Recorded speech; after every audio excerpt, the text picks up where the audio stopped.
Last podcast on the left is all about the facts. So when Southern New Hampshire University came on as a sponsor, it was time to do some research.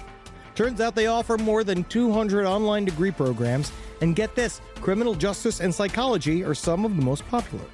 Classes have no set meeting times, and tuition rates are some of the lowest in the U.S. Want to learn even more about SNHU? Visit snhu.edu/last. Insurance isn't one size fits all. That's why drivers have trusted Progressive's Name Your Price tool for years. Just tell Progressive what you want to pay, and they'll show you coverage options that fit your budget. Visit Progressive.com to find a car insurance rate that works for you. Progressive Casualty Insurance Company and Affiliates. Price and coverage match limited by state law. Hey everyone, Marcus Parks here to give you an update on the Sausage Fest coming up on October 5th. The whole show's going to start upstairs at the Creek in the Cave at 1093 Jackson Avenue in Long Island City, Queens at 5 p.m. And that's going to go until 10 p.m. That's 5 hours of stand-up featuring your favorite Cave Comedy Radio performers. And at the same time, downstairs, we're going to be having live podcasts from 6 p.m. until 10 p.m. And then the Cowmen, the band that you're listening to in the background, and features myself and Holden McNeely of the Round Table of Gentlemen, is going to be playing a set at 10 p.m. So, hey, see you there, puppet.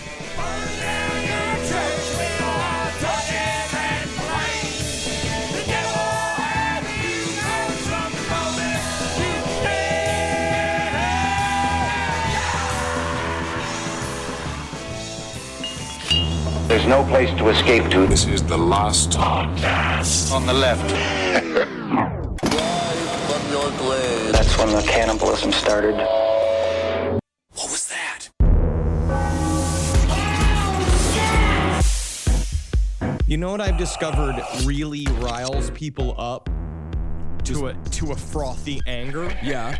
Is singing the song Friday by Rebecca Black about any other day of the week. And just throwing stuff in there. Like it's Tuesday? Tuesday, feeling sad on Tuesday.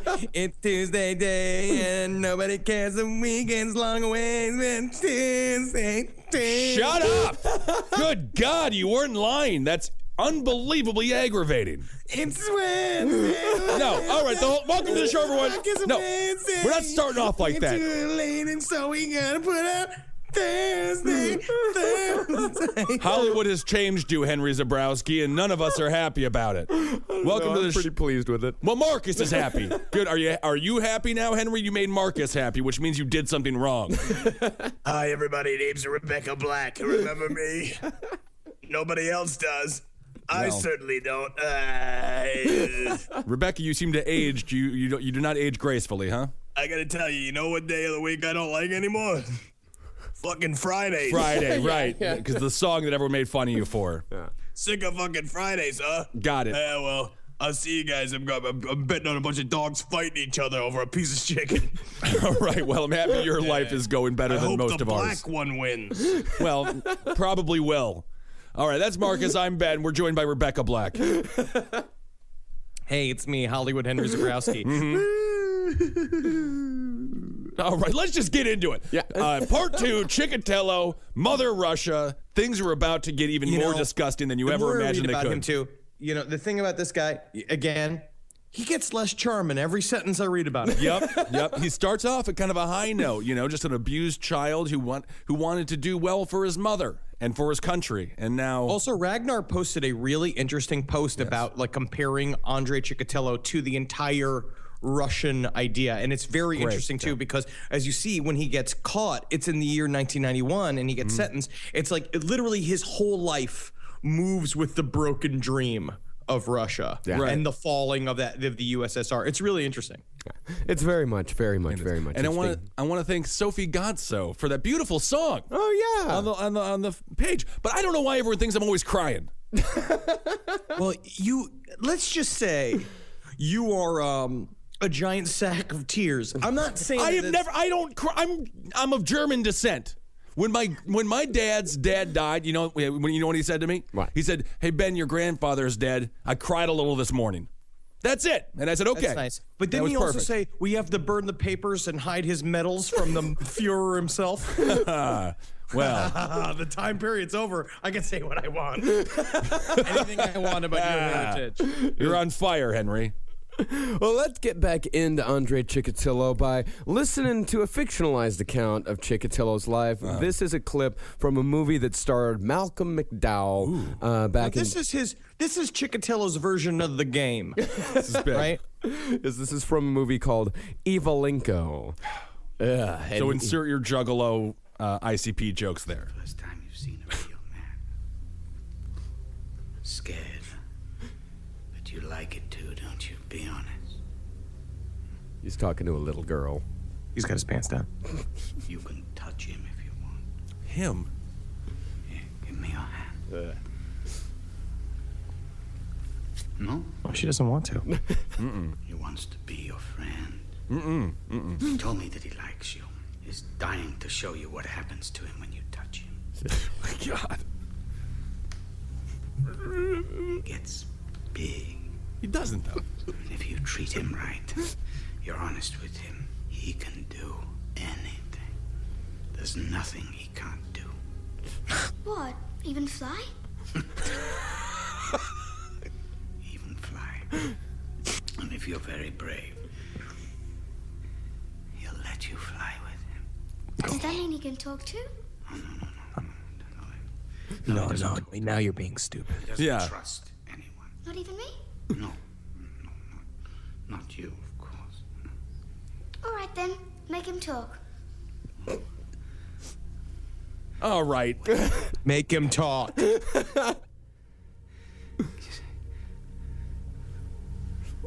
Give him a chance to get big. No, you're lying.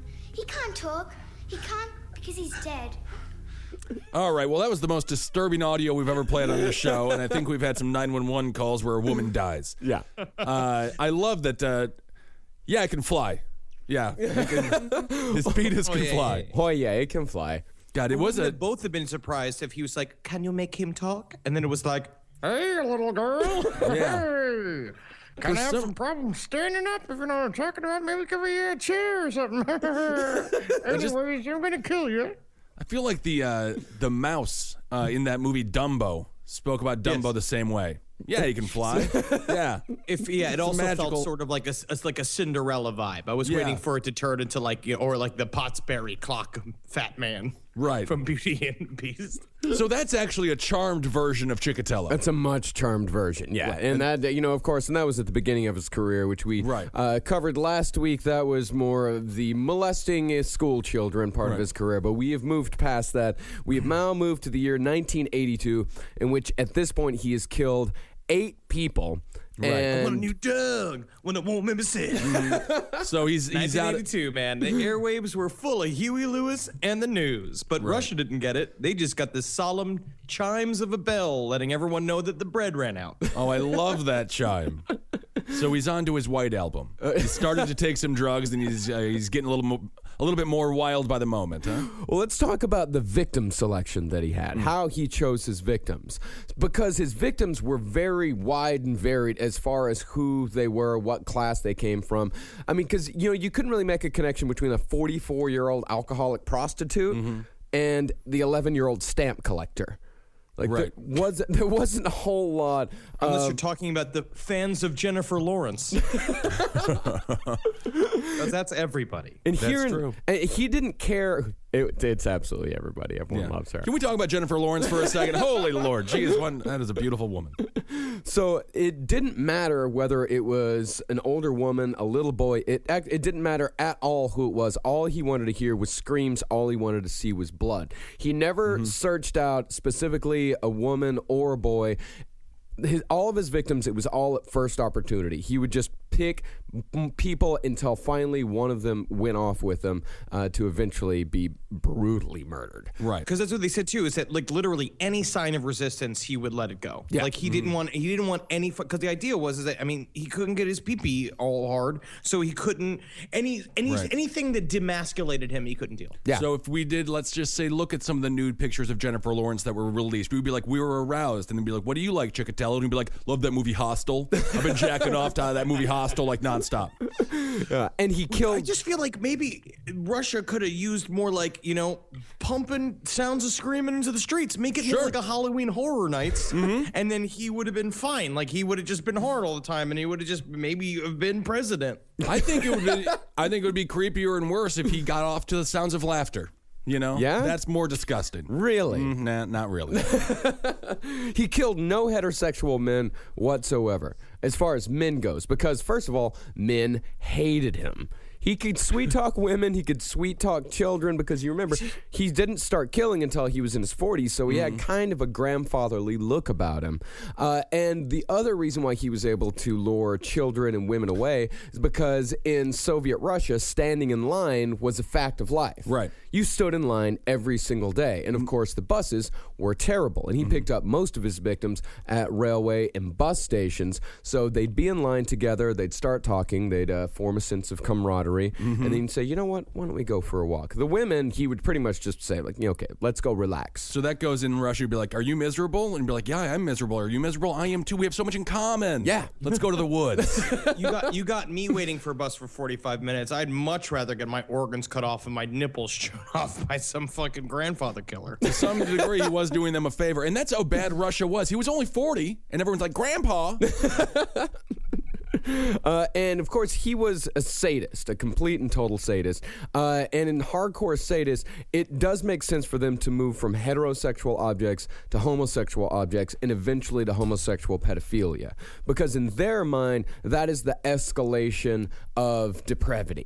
It's like, because they see homosexuals as depraved, not something that's normal, but it's something that is the next step in their sexual spiral. It had nothing to do with his direct sexuality. It was all about just the domination and the control, which is actually very interesting because, to be honest, I don't know many killers. Like, tell me if I'm wrong, that really switched back and forth between like men and women. Most of them do one or the other. Well, Ramirez was just a slash and go kind of guy. Yeah. Well, he would kill the husband in order to get to the woman. Like that was his objective was the woman. The same thing with and John Wayne Gacy was all about little boys because it was hiding his sexuality. I think that's what makes Chikatilo specifically so fucked up and dangerous, is the fact that he was just about the violence. Yeah. It's got nothing to do with him.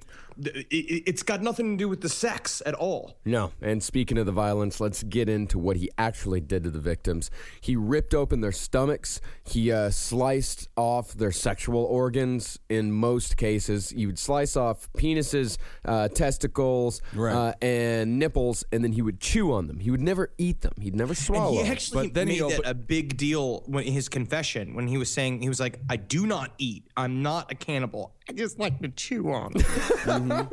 Yeah, he said his main obsession was the uterus. Main obsession was the uterus, and he said, I did not want to bite them so much as chew them. They were beautiful and elastic. They got to get Wrigley's over there. You got to get some good spearmint gum. Save some lives. It's the problem with the gum shortage, because also it's him following around like some little girl. He's just like, I happen to like the ones that taste like watermelon. Oh yeah, he's looking for that apple strawberry combination. It's difficult to find in a human being. Yeah, because there's not as much of a Wrigley's as they're more of a gusher. Right. Yeah, that good clean feeling that you get from Orbits or eating someone's liver. Another thing that he would do to all of his, or almost all of his victims, is that he would cut out their eyes. That he would at the very least stab the eyes, either around the eyes or specifically in the eyes, or cut them out completely, because it was said, there was a superstition that a dead person's last images were burned on their retinas. And he believed that his image was burned on their retinas. And who knows if that was, some crazy thing that he thought maybe he'd get caught through some Soviet super magic, or or if he just was superstitious about it. I think he was real dumb. Also how often brutal murder happens in Russia that they had to make this rule to stop it, of just being like, it's like, you got to stop murdering because it takes pictures of your face, so just make sure to not do that, huh? I feel like you put Guys, we need to cut it down because we literally cannot keep together a children's choir. They keep getting murdered so hard. Right. That's what's so sad. Well, it was actually the eyes that was able. That's what made investigators notice that this guy wasn't just murdering in Rostov, that he was murdering all around the, I guess it would be the Western Soviet Union. Yeah. The eyes is what links it all together. Did he take the eyes out before he murdered him, or was it a post-mortem thing? Well, that's the big thing about Chikatilo is that as he killed more and more, his killing procedures became more and more surgical. And in fact, he got so good at killing that he was able to stab that he knew if he stabbed someone at a certain place and at a certain angle, he knew where the blood would spurt and he knew how to dodge it. So he wouldn't get as bloody during his kills. Like Neo from The Matrix? Yes. He's just bending over backwards? Oh, yeah, absolutely. Yeah. And he knew how to keep them alive for as long as possible, to prolong the suffering for as long as possible. So he did, that's very interesting. Yeah. You know, it's like kind of like what the guidance counselor tells you. It's just being like, if you had $1 million, what would you want to do with your life? Right. You know what I mean? And Chikatilo just did that. He just did it. He took the bull by the horns and he carpe diem'd his way into killing all these little girls. You don't need to go to the university to become a doctor. No, you don't. And I want to thank you, Henry, for putting that Bare Naked Ladies song in my head. If I had $1 million, but now it's about Chikatilo stabbing somebody's eyes out. If I had $1 million, I'd take a child into the woods and murder them. Okay. You can do that for free, you know. Oh, all right. Seriously? Oh, you mean, wait, seriously? Yeah, dude, you can just go do that whenever you want. Like today? Yeah, dude, whatever. You don't even need it. You don't need it. So I hate to cut lunch short, but I'm going to go follow my dreams. I think we made him a murderer today. So as far as identifying the bodies goes, because the manhunt, we're going to get into the manhunt that lasted 12 years, extremely inept, very, very, the Russians were very, very bad at what they did. Yeah, they just wrangled up any slowpoke in the town. Well, we'll get to that. Yeah, we'll get to that. Infuriating. The other problem is it was the big nets that they would just kind of just drag along the streets hoping to catch men in them. But their job was definitely made more difficult, especially in the early days, because in the early days, most of Chikatilo's victims were tramps, prostitutes, people that they didn't have a propiska. Which, Right. A propiska, that's a formal registration of residence. So if someone didn't have that, if they were homeless or just kind of slept around, they were, pretty much a stray dog. No one cared about them at all. So when they found these bodies, of course, when you investigate a murder, the first thing you do is identify the body and look around at what they did before they were murdered. But with Andrei Chikatilo, many times this was impossible. Because there was just no more evidence of what the person looked like. Yeah, well, there was no more evidence of what they looked like, and there was no identification on the people whatsoever. So he didn't write their names on their backs to keep tabs? He did not. And of course, he spent all of his time in railway stations, and he, much like Gary Ridgway, he started to see himself as an exterminator of humankind. At some point, if you work in a railway station and you just see the same person there every single day, ask him where he's going. Yeah. And Where you going, buddy? It just seems like you should be getting a ticket or something. Right. You've been here. You've been in the same spot for a month and a half. It's a train station. You got to go. I'm looking at the human rats because I want to turn them into dog food. That's fine. All Or right. whatever you want to do, buddy, but just get on a train. Do it on the train. Yeah, and people did notice him throughout the years. Right. Of course they did. Yeah. But again, the problem is nobody cares about these prostitutes. And that's where this amalgamation of sexual tension, inadequacy, a sense of superiority is what made him the fucking perfect killer. Because because all you have to do is it's so fucked up, but it's like lower your standards and like get to a point of just being like, I'm gonna kill this strata of human being that no one looks for, and eventually you become like, because it probably started as just because they were the easiest ones. They would come with him, they would go out into the forest with him, but then he began to despise them for that. Yeah, I don't even think it's they're lower. like- I don't think it's lowering your standards. I think he's raising his ego, and he's like, I'm God of these people. And again, everyone likes to feel as if they're doing good. Yeah. So everybody does. Even the most sick people. He thinks that he is eradicating a plague. Yeah, he said they followed me like dogs. The guys who invented Twinkies were just trying to make a funner bread. And how many people have they killed?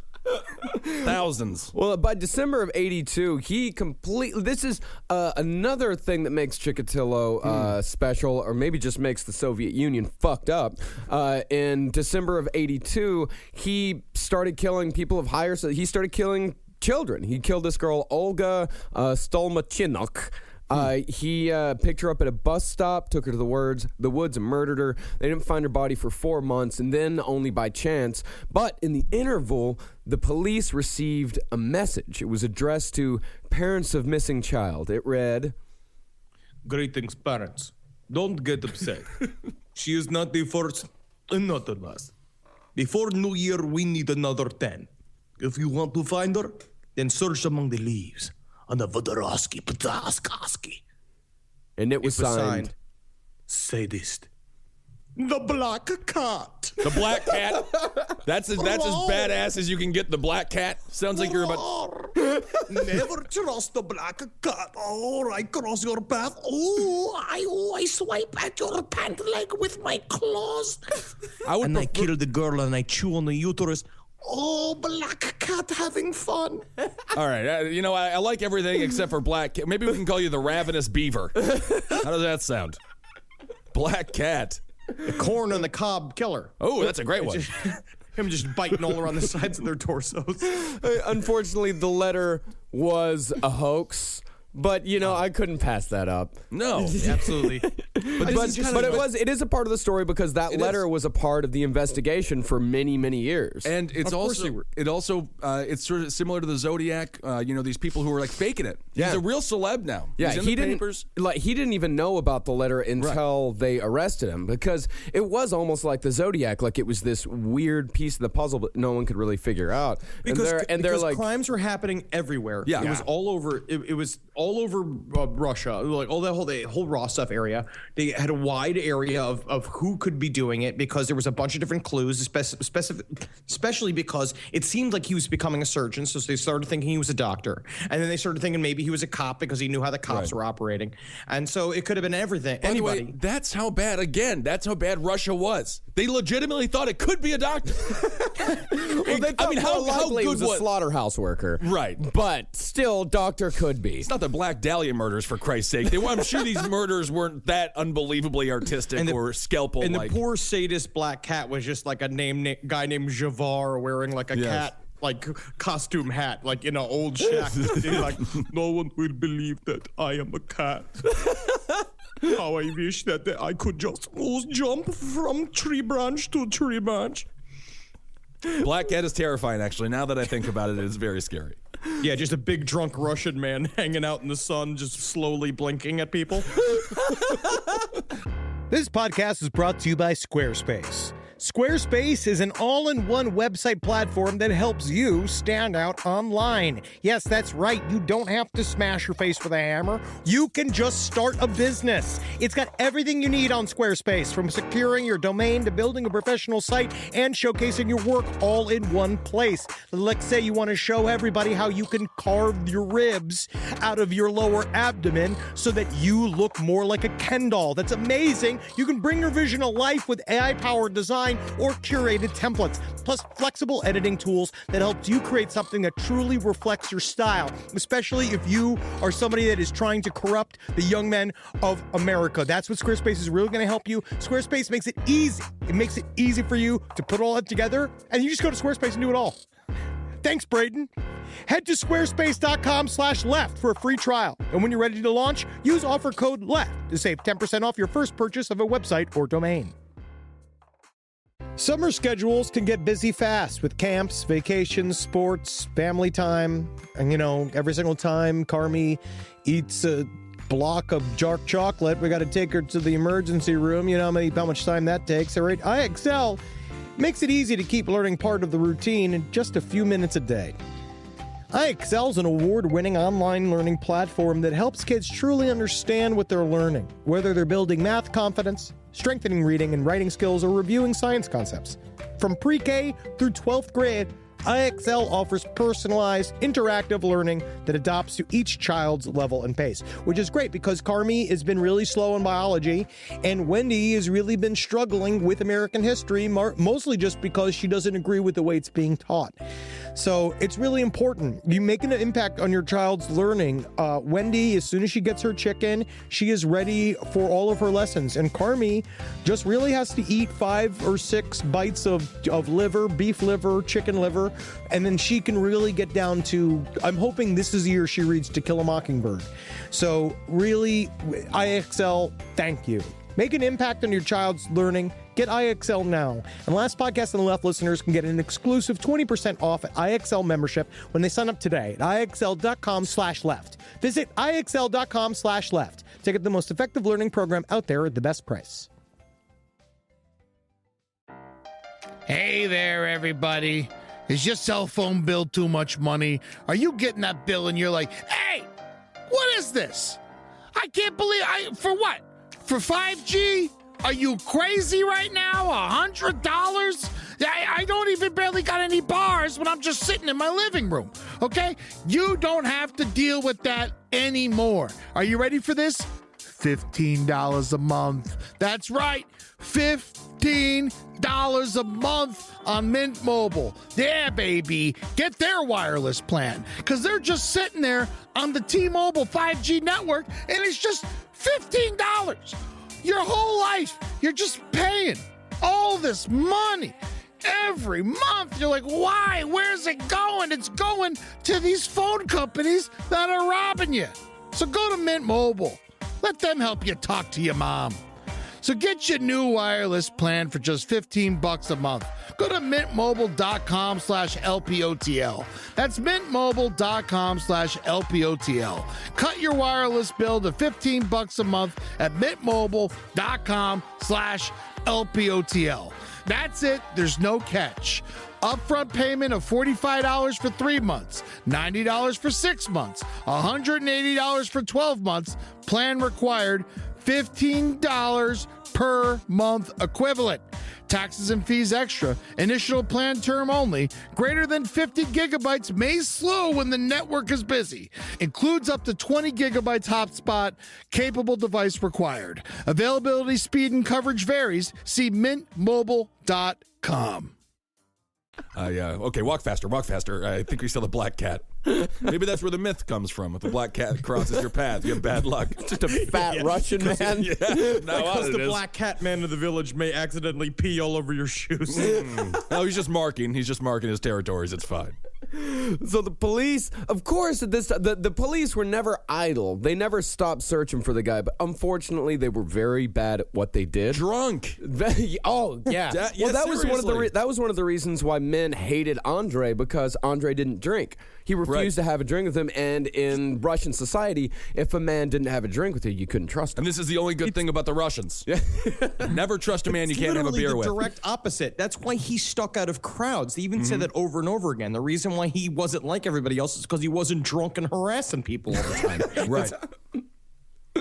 Yeah, and that's the weird thing about him is that he always wanted to be normal.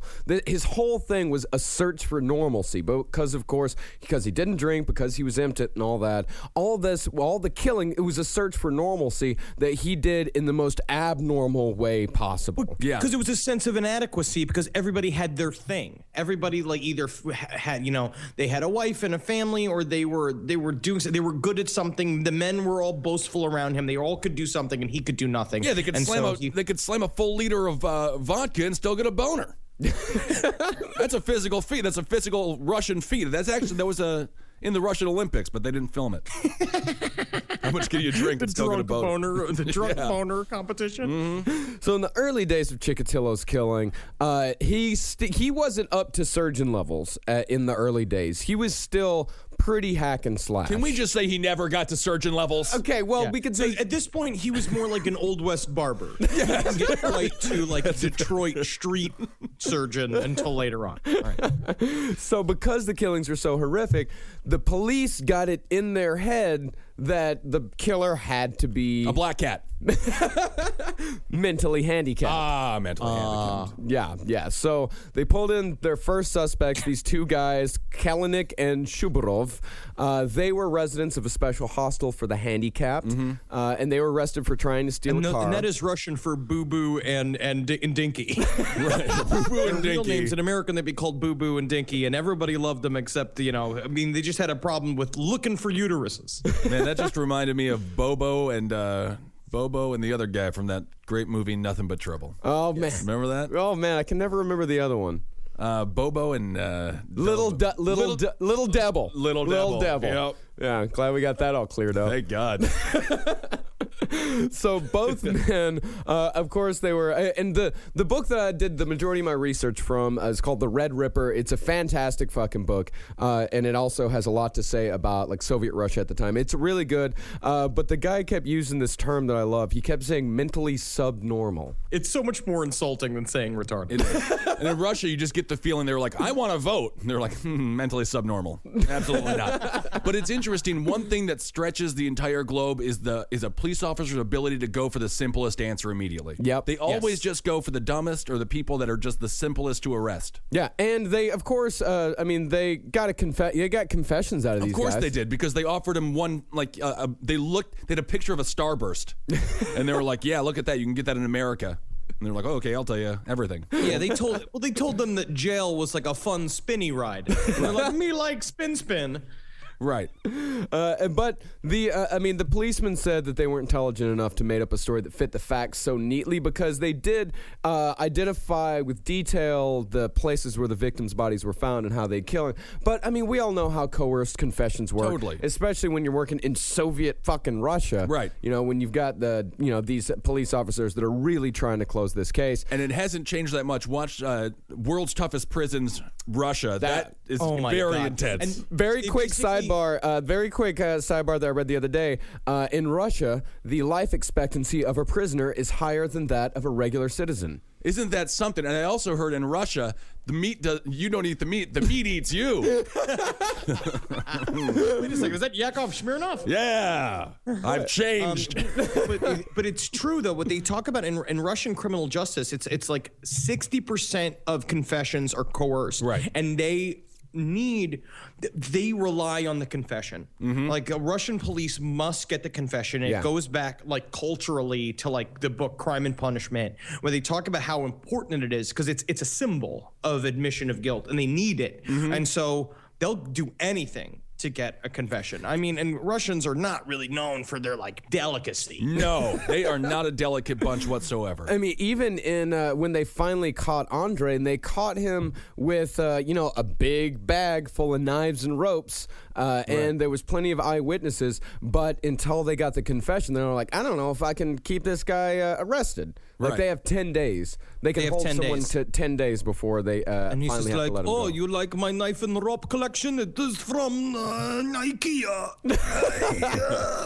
Yeah, the Russian IKEA. That's where it all started, I think. So, of course, these two guys went away for a while. And then, of course, the killings didn't stop. So what did they do? They went back to the same hostel and arrested two more mentally subnormal men named Ryabkin and Ponomorov. Mm-hmm. I believe it. Of course, the killings continue. On January 10th, they found a 17-year-old girl named Natalia Shalapini, and she was found covered in stab wounds. Her nose and upper lip was cut off, along with one of the fingers on her left hand. You know what? It seems to me like we've got some Joker-like mischief going on. Maybe these subnormal humans, they were causing it all from jail. They were planning this whole thing. So you're saying there was a council of retarded people, mentally subnormal, of the worst part of Russia, and they organized a conspiracy to kill little girls. That's right, because they were scared of the Chikatilo rise, sober in society, looking for power. But, thankfully they did none of these guys were charged. Unlike the man who was charged and murdered for Chikatilo's first murder, these guys were all let go. Eventually the police bundled 23 of the murders together after they realized, like, okay, these retards are in jail and these killings are still happening. Mentally subhuman. Subnormal. Mentally subhuman is the worst thing we can say. That's the bad one. Yeah, that's the worst one. Yeah, that's the one, that's the eugenics term. Right. When you said bundled, I just pictured Flo from that Progressive big commercial there. Oh, let's bundle them. What's weird is that with all of these murders, I visualize Flo from the Progressive commercial. Oh, man. Take her into the woods. So in 1984, in March, Dima Patoshnikov, 10-year-old boy, he went missing. Gifted child, loved stamp collecting, archaeology, poetry. Chikatilo stabbed him 54 times, and this is when the first clue comes along.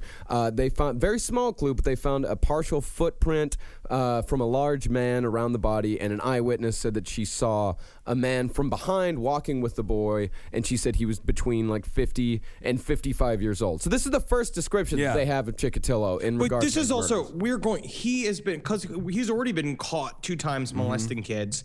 He has been almost caught like 9 times. I mean, again, every single time he's almost caught, he just checks out because he's a good member of the party. Yeah, exactly. And this was his 20th murder, by the way. And this was after his 20th murder. This was the most evidence the police had. This is the first evidence the police had against him. Just an elderly man holding the hand of a child. It reminds me of that Footprints in the Sand.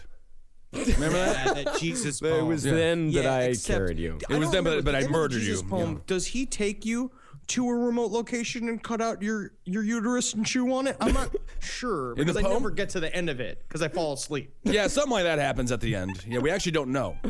So in May of 1984, this is a little incident I like to call Andrei's Big Day Out. Yeah, I noticed that you labeled it that.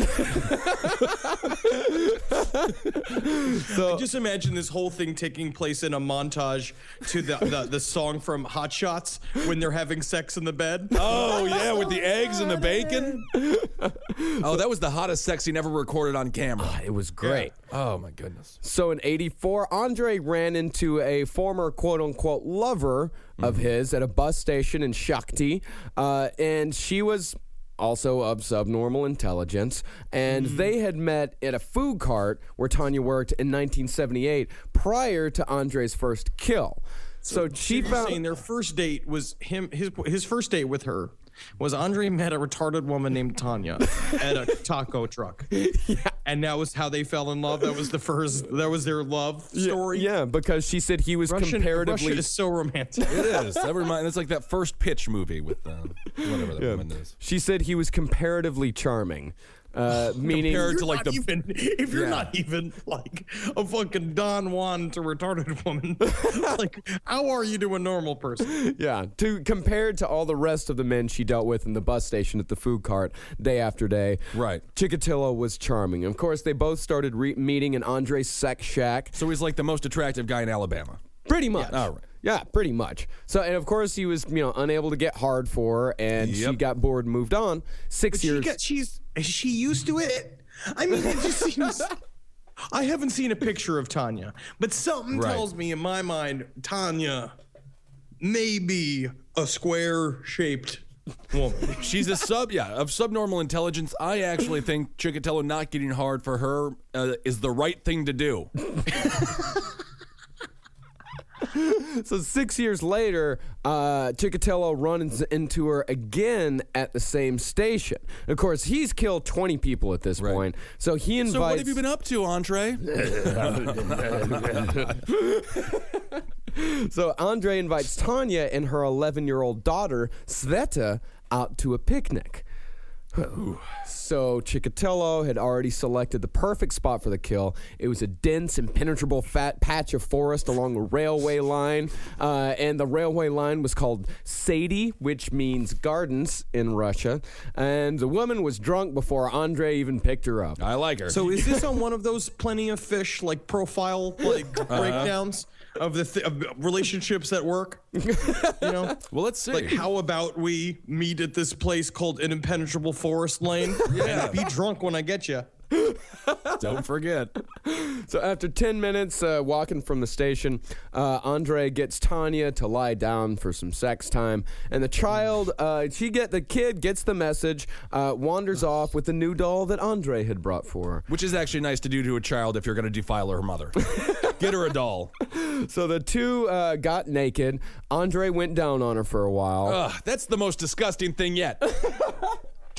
Just can't even handle this. It's just the daughter with the fucking dirty Russian doll staring at a retorted mother getting gone down on by this like 60-year-old man. Yeah, it's probably just an old piece of sausage rubbed in some dirt. That's her doll. Hey, Mama, how did you and Daddy meet? Well, first he picked me up at a taco trunk, then I got real drunk and he ate me out next to a fucking bramble bush. You remember, you were there. God Damn. So after he goes down on her for a while, he can't get hard. And of course, she gives him a little bit of a jab. She says, "Call yourself a real man," which was a very fatal mistake. He reached into his bag, pulled out a long, sharp kitchen knife, and plunged it into the side of her head. Now, this makes it sort of like that Steve Martin funny arrow hat. Yeah, it does. Yeah. So she just kept screaming and screaming. She wouldn't stop. So he dropped the knife, picked up the hammer that he'd had in the bag, and then just starts beating her face. Right. And of course, the little girl hears her mother scream. So she has... Those are not the normal screams. These are new types of screams.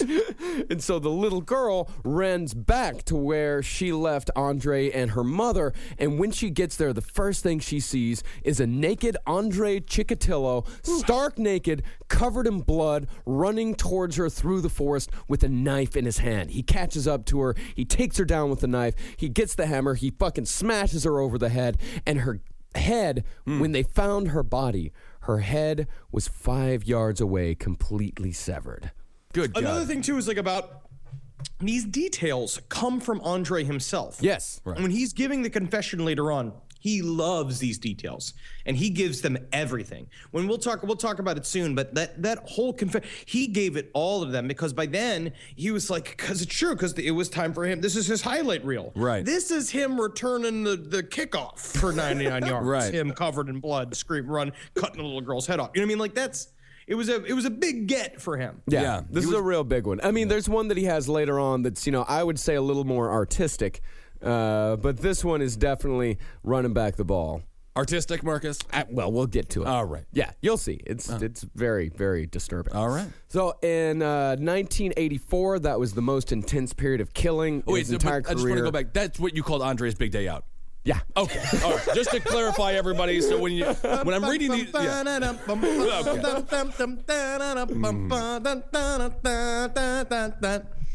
Andrei. Him pouring, like fizzy champagne into a wine glass for her, and she like winking at him, and then him giving the doll and like taking the little girl and putting her in her trash can, covering the top of it so she can't see. What a big day out it was.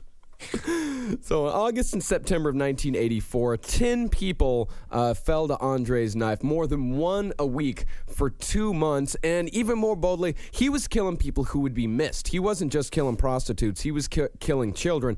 And really, this is the traditional berserker period of the serial killer in which they get caught. I mean, He's flagrant. He's killing people that, like, he's not being careful. He's killing people all over the place. He believes that he's invisible to the police, and it was almost like he was. In Russia, you are invisible. Yeah. Yeah, I guess so. Yeah, and this is, we look at Bundy, we look at Dahmer. All these guys got caught because they lost control. Andrei's losing. Of course, the great Bundy, one of my favorite Bundy quotes, if you can have a favorite Bundy quote, where you figure where you put the wrench, right? Yeah, exactly. Yeah. So on September 13th, 1984, the police have figured out that this killer is operating out of train stations. So they're doing a lot of stakeouts. So an undercover detective, he sees Chikatilo trying to lure a young woman away from a bus station.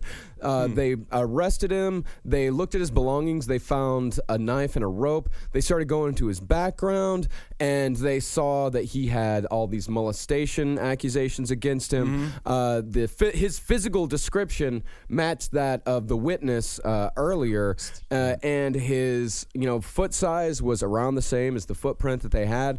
But, and this is fucked up, the reason why they let him go is because Andrei Chikatilo has a 1 in a million genetic condition in which his blood type and his sperm type are different.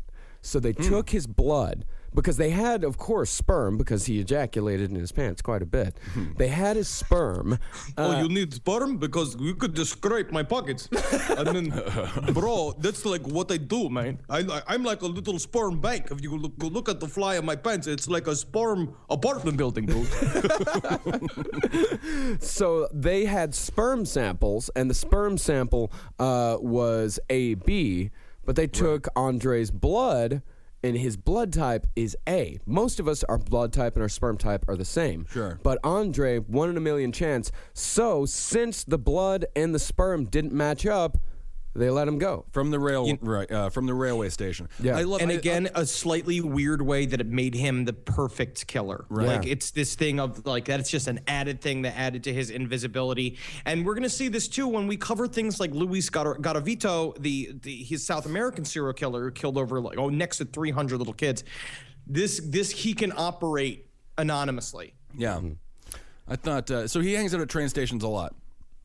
All the time. Yeah. That's what he loves doing. That's his thing. And it's just a huge sprawl. And Russia is massive. There's got to be there's next to no communication between areas of Russia. They are like, it's so huge and it's so poor that he can just operate under the radar. Yeah. Malcolm McDowell he did a good Chikatilo, but I really loved Tom Hanks's Chikatilo in the Polar Express. That's hot stuff. Also, most of Malcolm McDowell's acting job was to just comb his hair forward. He just has a bowl cut. So at this point, Chikatilo, he's killed well over 30 people, but the public, the only knowledge they have is that of rumor, because the state had a hard clamp down on the entire media. And not only that, but the media themselves, they self-censored. You know, like they already knew what they weren't allowed to do, so they self-censored absolutely everything. And if you're in America, this is a dream story. This is everywhere. Chikatilo would be up there with Manson. Yeah, you know? Absolutely. But because, so people didn't know, don't stay out late at night. Well, it's because keep extra watch on your kids. They cannot rock the boat. They can't. Yeah. They can't let something like this would show that the communist system doesn't work. That it doesn't fix your personality to be like one of a gigantic group. Yeah, and his wife, she had no idea what was going on this entire time. I'm going to blame that on her not communicating. Well, she tried sending him to a therapist. She actually did. Because of his sex problems, she tried sending him to a therapist. We have no record, of course, of the visit, but it seems through Andrei's testimony that all he did was just give him a bunch of tranquilizers and said, go on your way. That's a great therapist. Yeah. Tell him like it's totally cool to come in your pants, dude. Mm-hmm. Yeah. No, you come in your pants. You can do that. It's fine. It's fine. Yeah. Hey there, everybody. I want to talk to you about horticulture. Yeah. Did you know that Fast Growing Trees is America's largest and most trusted online nursery? I did it. I got trees from them. I got bushes to cover up that stinky wall that my neighbor has in my house. It looks good. It's really going nice. But last year, I got an avocado tree, and woo, doggy, she grow fast. She grow real fast. It's budding already. It's been a year. Usually it takes a little bit longer than that. You know what? I don't even know if that's true or not. But it is budding, and it is growing. And you know what I did was I rent. I don't own my home, so I put it in a pot so I can take it with me, and it can be with me for the rest of my life. And now I got avocados forever. And just like Forrest Gump says, that's one less thing. All right, so go on to Fast Growing Trees and get yourself a tree that you want to see get tall super quick. Right now, they have great details on spring planting essentials, up to half off on select plants. And listeners to our show get 20% off their first purchase when using the code LEFT at checkout. Offer is valid for a limited time. Terms and conditions may apply. FastGrowingTrees.com. This is a paid ad by BetterHelp. Stigma shows up in a lot of different places. I know I had to explain to my handyman about the devil imagery in my home. I had to explain that in our home, El Diablo es bueno. And he reluctantly agreed. I think largely just because he was in my home and he was scared. But over time, he began to see, the devil can be my amigo. See, even in 2026, stigma can get in the way of a lot of things, right? My handyman almost didn't put up my floating media cabinet, right? You gotta get support for your mental health. Maybe you've encouraged friends to consider therapy while avoiding taking the first step yourself because you're busy, worried what others will think, or telling yourself you should handle it alone. No, you need a team. Get therapy with BetterHelp, the world's largest online therapy platform. Give me a space to slow down and talk through what's building before it feels unmanageable. So let's take a short questionnaire to identify your needs and preferences, and BetterHelp will handle the initial therapist matching work for you. Their industry-leading match rate means BetterHelp typically gets it right the first time. Feel confident knowing BetterHelp Therapists work according to a strict code of ethics and are fully qualified. So don't let hesitation hold you back. Find support with BetterHelp. Sign up and get 10% off at betterhelp.com/lastpod. That's betterhelp.com/lastpod. It's summertime, baby. And you know what that means. You're going to go to Quince and you're going to get yourself some new clothes. Something happened to me by accident recently. I had a nice little Quince mistake. It was Father's Day, and we wanted to get Julie's dad something nice, so naturally we went to Quince. We looked around, and we were like, oh, look at this 100% organic cotton mesh stitch button-up sweater polo. I think Bob's really going to like this. So we get it, and we buy it, and then you know what happened? A little fudge, a little mistake. Accidentally sent it to our house instead of Bob's house. Julie's like, oh, I'll just get a refund from Quince and we'll mail Bob another one. I was like, oh, okay, that sounds nice. But, maybe I should just see it first. She pulls it out. I was like, whoa, look at that. It's like a button-down polo with nice little holes in it. It's breathable. It's not bad. I think I'm going to wear this to Jazz Fest this weekend. Wore it to Jazz Fest. Got 3 comments. One was by a lady. Not bad, Quince. So get your hiney over to quince.com and treat yourself good and feel good. Look good this summer. Make your summer wardrobe easier. Go to quince.com/last for free shipping on your order and 365-day returns. Now available in Canada too. It gets hot up there. That's QUINCE.com/last for free shipping and 365-day returns. Quince.com/last. Look like a prince in your Quince, you jerks.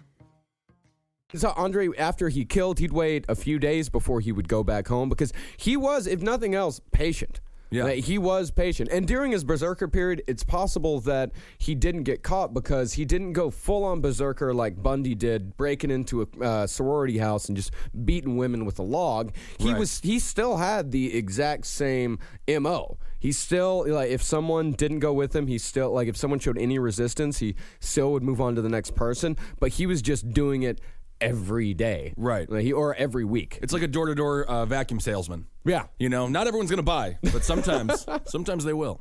You know what? It is exactly like that. So at work, of course, things were not going well. Andrei was not the most popular of employees, and he spent most of his time writing letters of complaint about his coworkers to their superiors and the local Communist Party. This guy would have crushed Yelp. Oh, he would have been all over the Yelp. And then his job was to go and make sure people delivered shipments of various industrial things. Yeah. He would go to, because basically people would make promises to make X number of supplies or X number of raw materials, and then they just wouldn't deliver. They would get the money and just not deliver. So his job was to go and make sure they did. Yeah, because in Soviet Russia, how it worked is you would make the screws in Moscow, and then you would make the bolts in Rostov, and so on and so forth. They did it wrong. They did it very wrong, but that was part of their strategy. They thought they were doing it right. They made all of the materials to build one thing in a million different places around the country. Right. So Chikatilo, he went out. His job was to go, at this point, it was in 1984, his job was to go from Rostov to Moscow to pick up some linoleum. But when he came back and the bookkeeper checked in the order, she found that there were 70 pounds of linoleum missing. Not good. And since nobody liked Andrei, and usually a lot of people turn the blind eye because theft was expected in the Soviet system. Right. That was just built into it. But since nobody liked Andrei, he was arrested and sentenced to a year in jail. So that's how he got arrested. And that's how he got arrested. Right. It wasn't missing linoleum. The great linoleum thief of 1984. Yeah. It wasn't the fucking molestation. It wasn't the murders. It was 70 missing pounds of linoleum that put Andrei Chikatilo in jail for the first time. And he only did time served. He did 3 months, but of course, once he came out, he waited a further 6 months before killing again. And during his trial, this is what trial psychiatrists pointed to say that he was absolutely sane, because he was obviously in control of his facilities for 6 months. What is very interesting too is that I feel like even after just 3 months in a Russian prison, don't you not want to go back? I think that's why he took the break, though, probably, right? Yeah, he took the break. But on the other hand... Especially if you have all that beautiful linoleum flooring at your house. You just want to get back there. Just hang out on it. It's such a nice flooring. First victim out of prison, he stabbed her 38 times before strangling her. And at this point, the police did have a fairly accurate description of him. It was aged 25 to 55, tall, well-developed physically, blood group AB, shoe size 43. Breast size 30. Shaq or something? Yeah. Shoe size 43. Breast size 34C. He's still a baba after all. Carries an attaché with sharp knives, possibly suffers from impotence, knowledge of human anatomy, picks up victims at bus stations and railway stations, and his job allows him to move freely across the country, which we look at in hindsight as, yes, of course, that's Andrei Chikatilo. But if police would have brought in everybody who had that description, they would have ended up with thousands of men in that area and across Russia. Right. And, of course, if they brought him in, the different blood type and sperm type would have immediately eliminated him. Difficult what to I do find like him. is here is that but what is interesting is how just the gigantic search for him would lead to all these covering ups of a bunch of these other crimes. So, they would solve a bunch of other murders and rapes and I guess cases of homosexuality. Yeah, that was horrible. The strange thing, being gay. I guess it's still illegal in Russia. Still illegal, yeah. It's still a thing. But back in those days, it was even more illegal. Yeah, in their search for Chikatilo, they cleared up 1,062 crimes, including 95 murders, 245 rapes, 100 cases of serious bodily harm, and 105 cases of homosexuality. So was Chikatilo one of their better? Was Chikatilo one of their better detectives? Technically, and also most of those cases for homosexuality were just busting up places that made burlesque costumes. Right. Which is upsetting. So he's out of prison. He's got a fresh start, and he's got a new job. And the new job is a lot like his old job. He still had freedom to roam across the country. But, of course, his employees at his new job hated him as well. They said he was cold, distant, and always complaining. His colleagues said they never heard him laugh, but when he smiled, it reminded them of a crocodile. And if you look at pictures of Chikatilo smiling at his trial, that's a fucking crocodile. I mean, he's got more of a snarl. Yeah. And also, his colleagues never heard him laugh, but when he smiled to remind him of a crocodile is a great about me. Yeah. On a dating website. Maybe I don't laugh, but when I smile, coworkers say I'm crocodile. But again, I mean, crocodile, but also sometimes snapping turtle. I don't know. I'm just looking for love, trying to make connections. I think his coworkers were just drunk and they weren't very funny. They were all laughing because they're, blasted off of vodka.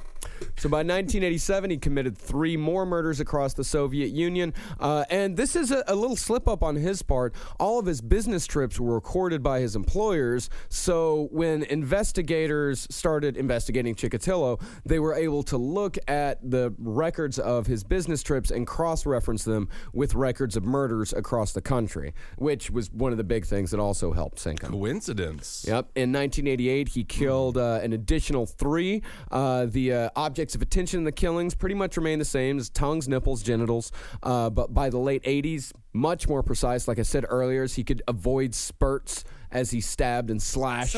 So it's kind of like he became like a Hope Solo, right? Just kind of like dodging like the slaloms. And you talk about this is really this really does show you how easy his job was. A psychiatrist in Rostov, of course, children were going missing, but he did a test in Rostov where he would drive around in his car and he'd ask children to get into his car. Right. Like, hey, you want to ride? Come on, get in the car. And he said, and a quote, alarming amount of children would, without fear, climb into the passer seat of the car to an unknown location. It sounds like they just kind of annoyed him. Pete Townsend doing research argument. You know what I mean? Yeah. But that does tell you how easy it was for kids to just, trust an older man. Yeah. I mean, at some point... That's the person I least trust is an older man. We know that now, but back then... that was the guy you trusted. So on January 11th, 1989, he lured Tatiana Raiskova, 16, to a vacant apartment. He stabbed her in the mouth and strangled her. And this was the only time that he killed inside. Every other murder was out in the woods, so he could just leave the body there. But in this case, he had to dispose of it. So he hacked the body into pieces, cut off her head, both of her legs, wrapped all the body parts in her clothes, put the bundle down in the cellar while he cleaned up the apartment upstairs. Right. After he mopped it all up, he took a sled from out in front of the building and dragged the body to a railroad crossing. Of course, the sled came stuck, and in just classic serial killer fashion, along comes a friendly stranger to help him unstick it. And is like, oh my God, this is heavy. And yeah, there's a girl in it. That is funny. You know, you smile, it looks like a crocodile. It's so funny because also people sometimes say snapping turtle. Do you want to be friend? So after the man left, Andrei stuffed the bundle into some large pipes, and the remains were found 9 days later. Okay. There's so many body-shaped pipes in Russia. Yeah. So after investigators found this body, they knew for a fact that it was the railways.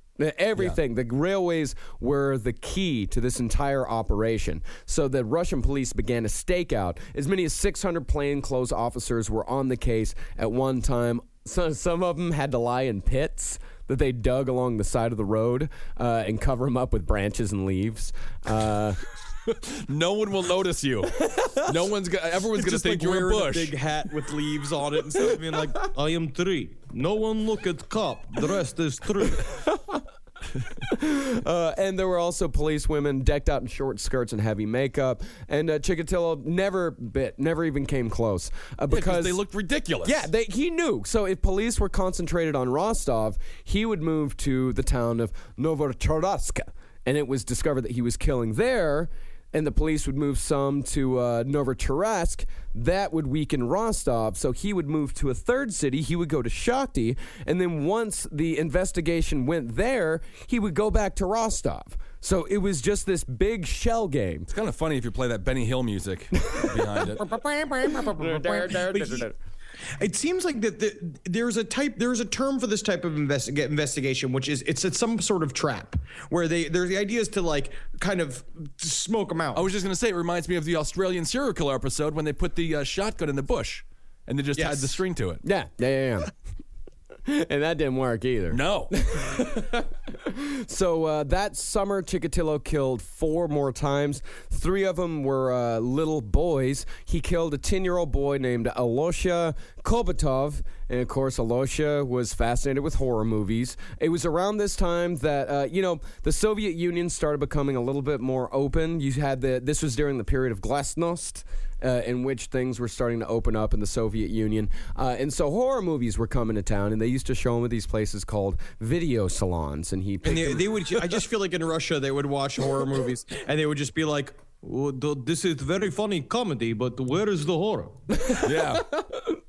Of course, Chikatilo picked him up on the corner of Karl Marx Street and Soviet Street on August 28th, and he approached the boy, started having a conversation, and then he said, I can show you some great horror films if you like. I've got a big collection in my cottage. Why don't you come with me and I'll take a look? Which is also how I make friends. Which makes me sad. Yeah, let's go back to that's how we all made friends. Really, it's like, hey, come over to my place. We'll watch a horror movie. We'll gauge each other's reactions, and then when we both see that we both feel nothing, then we become friends. Perfect. So this is the one that I'm talking about that was a little, artful may not be the right word, but he definitely gave this kid the full horror movie experience. So a couple of years. Oh, yeah, this is the thing. Yeah, this is definitely do you want to see something really scary? Right. And then it's like that movie Last Action Hero, where the kid gets sucked into an action movie, but this kid gets sucked into a really bad. This seems he gets sucked into a terrible horror film. So they start walking back to Chikatilo's house. And Chikatilo says, hey, why don't we take a shortcut through this graveyard? Now, cool. Chikatilo, years earlier. Again, if I was to meet with somebody that wanted to go see horror films, I would literally do the same thing. Where it's like, do you want to come with me through this graveyard? And people would be like, cool, yeah, cool. Definitely. So he took the kid into the graveyard, and a few years earlier, Chikatilo had contemplated suicide, fairly hard. He'd even dug a grave for himself at this graveyard, and this was Which just years seems like before. that's the hardest thing to do first. Yeah, it is. It is. I mean, I guess it gives you time to think. Yeah. You know what? I rarely say this about suicide, but sometimes do it. Chikatilo. Go ahead. Go ahead. Yeah. So he had already dug a grave for himself. This was years before. He shows up and he gets this bright idea, like, hey, let's have fun with this kid in this grave. And so he takes the kid there, and not only is the hole still dug, but the shovel he had used to dig it was still propped up against the tree next to the hole. So he jumps on the little boy. He hits him over the head. He bites off his tongue. He cuts off his genitals, throws the body in, and as he's chewing the genitals, he buries the boy. Was the boy alive still, or do we know? I believe the boy was dead when he threw him in. And it wasn't until Chikatilo's arrest that the body was actually found, and by then it was no more than a skeleton, because, of course, no one noticed the freshly dug grave in the graveyard. I can just imagine him just going like, now you enjoy yourself because this is a especially comfortable grave because I built it for myself. Right, yeah. So in 1990, Chikatilo killed 8, which of course was his deadliest year since 1984. And of course, in reaction to this, and he really was a bottomless killer. Yeah, it's kind of crazy. It just never stopped for him. Yeah, he didn't have any significant cooling off periods at all. No. The only one was between his first murder and his second murder. There were, I think, 3 or 4 years between the first one and the second one. But that's the only one that he that's the only characteristic he shares with a lot of other killers. The one thing about Andrei that he doesn't share with other killers is that he shows no sign of ever wanting to be caught. Right. No. Once he is caught, he has an urge to confess, but he never shows any sign of wanting to be caught. There's never a stop me before I kill again. Right. Right. So in 1990, it was he killed 8. That was his deadliest year since 1984. And of course, in reaction to this, and witnesses reporting a middle-aged man in the company of young boys, a lot of those were coming around, or a lot of the witnesses were coming forward. Soviet police organized a massive stakeout in major stations in Rostov, and this was their first smart move. Actually, they organized a big police presence, like a very obvious police presence in the major stations in Rostov, but they placed undercover agents at the smaller ones because they thought if they flushed them over to the smaller ones, then and it'd be easier to see who was doing it. And it technically did work, but not completely. Yeah, it did work, but due to the incompetence of the Soviet police, it did not work. On November 6, 1990, Chikatilo killed and mutilated a 22-year-old woman named Svetlana Korostik in the woodlands near a station called Donzlakach. And while leaving the crime scene, as he came out of the woods, covered in leaves and grass stains and dirt, a policeman saw Chikatilo approach a well and start washing his hands and face. He had... Which was like literally just a well that had a sign that was like 4 murderers. Yep. And he had a red smear on his face. His finger was bandaged. There was a cut on his hand. And the officer... Of course, he looked a little suspicious, but he thought that, a popular pastime in Russia, which we talked about before, is gathering wild mushrooms. Mm-hmm. People love gathering wild mushrooms. They were video games, so that's a problem. But, of course, but Chikatilo, he wasn't dressed like a forest scavenger. He was dressed like a normal dude. Like, he had on his, his jacket and his tie. Right. And he had a nylon sports bag, which you couldn't really... That's not good for carrying mushrooms. Is it possible the police officer thought he was another undercover police officer playing the bush? Was he on bush duty? Wait, are you on bush duty, bro? Duh. You're on kill little girl duty. Crazy. Duh. So the policeman stopped Chikatilo, checked his papers, but he had no real reason to arrest him. So he let Chikatilo go. Went back to the office, filed a report, and then put it among a card catalog that Now, this is insane. This tells you a lot about Soviet Russia, and this also tells you how Chikatilo got lost in the shuffle. Mm-hmm. They had a card catalog of all the suspects that was 500,000 names long, it was all written by hand. Do they have that Dewey Decimal System? I feel like that would come in handy here. Yeah, no, they had no real organizational records. Like it was pretty hodgepodge. And so they found the body of the woman that Chikatilo had killed that night on November 13th. She was the 36th known victim linked to the manhunt. So as far as the police were concerned, there were 36 victims of the serial killer, but they didn't know that there was actually about 14 more than that they still had no idea about. So at this point, they weren't taking him seriously yet. No. Just a 36. I mean, who cares? That's it. Yeah, they were like, 36. Once he gets up to like 70, then we'll really start putting heat on him. You know what I mean? Because at this point, it's just helping us conserve as much. We only have so many buckets of soup for everybody. Right. So the more the people that are gone, the better. So police, of course, they looked over all of the people that had been stopped over the last week, and they found the report that the police officer at the station had filed, and they saw the name Andrei Chikatilo. But Andrei Chikatilo had showed up more than other names. He'd showed up a few times. He'd showed up way back in 1978 with that first murder. He showed up in 1982 with that spate of 8 there, and they had actually brought him in, and that was when they took the test that cleared him at the time. And everybody hated him. Nobody liked him. Anytime they talked to anybody about him, they're like, yeah, he's probably a boy killer. I'm not really sure, but I mean, as far as I know, at least he doesn't drink vodka. Yeah. And they're like, well, doesn't drink vodka? There was one woman that worked with him said that she looked over his shoulder in his workbook. He was writing in his workbook, and he was just sitting there drawing crosses, like little tiny crosses. Well, that is artistic. Yeah, that's fine. That's fine. It's like drawing the little like weird graffiti S's, like the chain link S's. Yeah, I love those. I'd be more concerned if it was that. Yeah.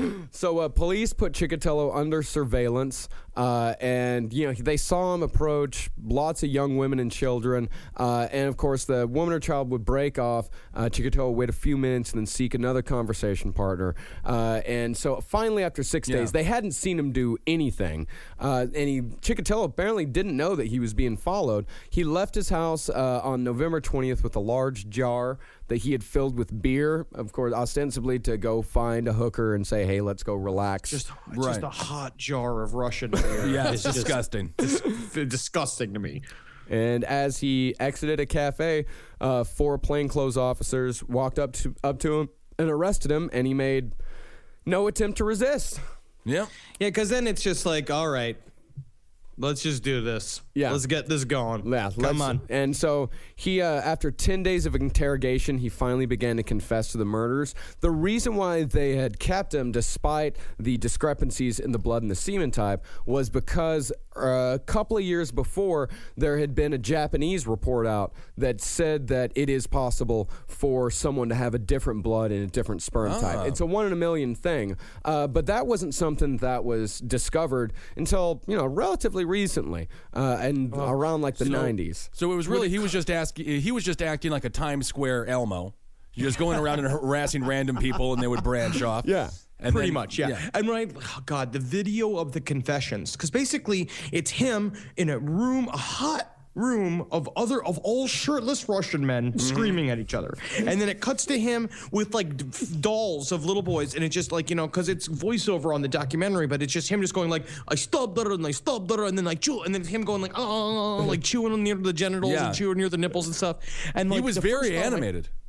Very animated. Yeah. But my first thought, it was just like, God, that room must smell disgusting. 10 drunk, vodka-soaked, cigarette, just fucking body waste. Yeah. If an NFL team drank vodka on the sidelines instead of Gatorade, just imagine what that locker room would smell like. Well, speaking of the crowd, the trial of Andrei Chikatilo was populated by a typical Russian crowd, or at least the book that I read said it was a typical Russian crowd. He described them as, quote, aggressive and ill-tempered. Oh, all right. They also put him in a gigantic metal cage to protect him from the people. But meanwhile, like when you see video of the trial, it's him just sitting on a stool, like literally going like like snarling at people and shit. Well, that was his one chance to get the nickname. He was a ghoulish looking fuck too, because he shaved his head. Some people say that he shaved his head because the police were looking for lice. Other people say that he requested to have his own hair shaved. And so this because if you look at his mugshots, I mean, he definitely looks creepy, but he also does look like Russian grandfather. Right. Yes, he does. He just got bad hair. He's got that wispy, weird, like gray hair, and he's got that like deep, like I don't know what it is. It's a communist stubble. Yeah, that he has. Yeah, but he shaved his head for the trial, and he looked like an absolute monster. Yeah. Everyone's seen pictures of Chikatilo's trial. And why is he wearing a Hawaiian shirt most of the? I don't know. He was cutting loose. He was having fun. One must have a hint of color. Have you seen The Birdcage? That's a funny movie. Anyway, I chewed nipples off because it's fun to chew. I love how springy they are. It is a funny movie. It took 9 hours to read the charges against Chikatilo. And on the first day of the trial, I don't know where he got it from, but he brought a porno mag out of his pocket and waved it in the air. He would constantly interrupt the proceedings with shouts. In fact, one day, after a particularly noisy standoff with the judge, Andrei took off all of his clothes, waved his soft penis at the court, and he said, "Look at this useless thing. What do you think I could do with that?" So he's using his small dick defense. Yeah. I see. The flaccid penis defense. That's perfect. It's very interesting, like, because they really let him express a lot during this trial, because there's also a theory that that's why he was trying to do this activity to bump up, like, being considered insane. Right. Yeah. And also just prolong the amount of time between, his trial and his soon-to-come death. Right. I mean, that's him at his most comfortable. And, they still put people in those, behind the cell walls today, or behind the, the cages. The cages today. But that's probably the most comfortable he's been all day. Yeah. And all week. Yes. Oh, yeah. So on October 15th, Chikatilo was found guilty of 52 of the 53 murders and sentenced to death for each Which one offense. got away from him? What poor family didn't have justice at the Chikatilo trial? Oh, man. What's a holy kid? That's unbelievable. He was also found guilty on 5 counts of sexual assault committed during the years he worked as a teacher in the 70s. So they brought those charges back. That's nice. That's nice. I'm just fascinated by this jury. Was it a jury trial? No, in Russia, you don't have trial by juries. So it was just the judge. It's just a judge. How didn't the judge have enough evidence for 53 out of 53? But he's got they have 2 members of the public that sit next to the judge. Oh, right. So, yeah, it's weird, but it's just 3 people. Yeah. I think that's It's the way a they do it Destiny's inside. Child system. Beyonce is the judge. Yeah. And Chikatilo, just like Ted Bundy screaming, "Tell them they're wrong." As soon as Chikatilo heard the verdict, he kicked his bench across the cage and just started shouting shit. And the whole time that he kept... back in, I think, like 88, his son had a garage built next to his apartment complex. And, of course, there was a lot of sewage involved. So Andrei Chikatilo took that as his little pet project to rally against the Soviet system at the time. So the entire time during his arrest and his trial, he kept saying that he was being persecuted by the higher-ups in the Communist Party for protesting stinky toilets. Oh. Yeah. All right. Yeah. Which is just like, you might as well just go to California and protest against palm trees. Because it seems like Russia is mostly stinky toilets. Oh, yeah. And when he was given an opportunity to make a speech, he said nothing. And he did do a weird interpretive dance to 17, that song by Fleetwood Mac, which is really interesting. and on Valentine's Day, 1994, Chikatilo was it's romantic. It is. Hallmark made up the holiday. Don't get me started, but let's get back to Chikatilo. So Chikatilo was taken from his death row cell to a soundproof room in Novcherkassk prison and was executed with a single gunshot behind the right ear. These guys do this real fast. Really executions, like, it's just real. There is no discussion. It was like not that long after the fucking end of the trial. Yeah. Like, they just take you in there and they just pop you in the back of the head. And Looks like it was about 6 months. 6 months. Yeah. That's it. Yeah. Get it done. That's very interesting. All right. So No, Chikatilo's actually, dead. 5 months. And as a bit of an epilogue to just show you how fucking brutally depressing and sad the Soviet Union is, Remember the guy that was executed for Andrei's very first murder, wrongly executed?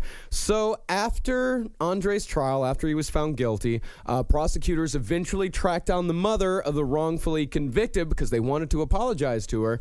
And when she heard the news, she broke down and cried because she had not even known that her son had been executed in the first place. Yikes. Because it just seems like maybe he sent her a letter, and like because the post office is mostly run by like stray dogs with letters tied to them, that like she didn't get the letters until like a week ago. Right. Well, this is why you don't apologize for anything, because maybe somebody doesn't even think you did something wrong. Yeah. Yeah, he was sending postcards from his vodka tasting like trip that he was taking through Siberia. I mean, this woman, as far as she knew, her son was just an asshole that hadn't talked to her in 20 years. I guess it's a relief to know that he's dead. Yeah, it's a relief to know that he was wrongfully executed for a crime he didn't commit. God, that had to be awkward for those cops. Ma'am, I'm sorry. We have to let you know that your son was innocent of all the charges, and we wrongfully executed him. You killed him? You killed him? What do you mean you killed him? Never mind, we didn't. He's still alive. He's doing great. So the birthday party's over. So we can't do the birthday party? Well, this is just what an insane story. Man. You know, and again, it's just like it's a perfect combination of psychosis and environment. He is a brutal fucking killer, probably one of the more brutal that we like. America has we have a flair. Yeah. You know what I mean? Like, Richard Ramirez has a fucking, what a great story. Like, Andrei Chikatilo is just the fucking, I don't know what it is. It's almost like entropy. It's like people just like disappearing into time, and that's just what he's a part of. He's like the brutal underside of the communism, of like what happened in early communism. Yeah. Very interesting. Yeah, he did his life paralleled the rise and fall of the Soviet state almost exactly. It's creepy. Yeah, good. I'd say good point, Ragnar. Yeah, good point, Ragnar. And let's not say Ramirez's story was that great. I'm just saying it was interesting. It's a fun story. Just because he liked rock and roll. Fun is also debatable. I'm just saying, if Chikatilo, Chikatilo could have made it a little bit more entertaining by like dressing up as a raven, or like being into like, you know, like really into any sort of like AC/DC, really getting into that sort of thing, like getting into Danzig real hard and wearing shirts and talking about how like he's the fucking channel of the devil. He did put on a great theatrical event though during his trial. So yes, he did try. He did try. God, that fucking, you know what they call a soft penis in Russia? They call it a pink necktie. I've heard that. So he isn't a great time. I'd like to wear one of those. All right, let's see. We got the live show coming up this Saturday. Yep, this Saturday. What's the exact date on that? I believe that is the 28th. Nope. That is the 27th. All right. This Saturday, September 27th at the Creek in the Cave, 10 p.m., 1093 Jackson Avenue in Long Island City. You can take the 7 train to get here. You can take the G train, the E train, all kinds of shit. But this month, we're going to have Holden McNeely of the Round Table of Gentlemen sit in with us on stage. Yes. Making the show a little bit more unlistenable. Well, I mean, it would be unwatchable. Yes. Unwatchable. I'm sure he's going to Holdenator's hoe us and all that. So come on out to that. I also want to. I have a week at the Creek, October 12th through the 17th. So that's every Sunday through Friday at 7 p.m. starting that, and that's gonna be really fun. Also, we're gonna do a bunch of things. Want to remind everybody that it's 2 weeks away from our favorite month of the year, October, and we are not going to disappoint. We're looking for Chris. We're going to be doing a listener pasta episode. Please submit your scariest stories, funniest. That's what's the problem with my fucking brain. Right. Was it's like submit your scariest stories. We're going to be reading them on the air, and we are going to attempt to disgust you again this year. That's right. So just know that our Dark Lord and Master Satan himself we're doing it right for him, and we're gonna try to brutalize you. October is gonna be a fun month. Yeah, it is. Definitely. All right, everyone, let's do a Hail Satan. And Hail Satan. Hail it feels so good to say it. Everybody gets so weird when I say it to them out here. I'm having one. I'm having one. All right. Hail yourselves, everybody. Hail me. Hail Gain. Uh-oh. In the Mocos Okay, we'll talk to you soon. Goodbye. In the U.S., there's a break-in every 26 seconds. But when intruders step near, Simply Safe Home Security steps up. Stop. This is Simply Safe. Police are on the way. Using AI alerts, U.S.-based live agents help deter break-ins. Simply Safe, no long-term contracts. Save 50% on your new system with professional monitoring at simplysafe.com/SXM or with promo code SXM. Outdoor deterrence requires a Simply Safe Active Guard outdoor protection plan starting at $49.99 a month. Visit simplysafe.com/licenses for alarm license information. Tennessee 2012. Breathe in. Feel the sense of calm that comes from having up to $300 in overdraft protection with Go2 Bank. Now, Did you say $300? yes. Now, back to our breathing. So if I overspend my balance, Go2 Bank has my back up to $300. Yes. Can we breathe out now? Less worries, more zen with over $300 in overdraft protection. Tap to open an account today. Eligible direct deposits and opt-in required for overdraft protection. Fees, terms, and conditions apply.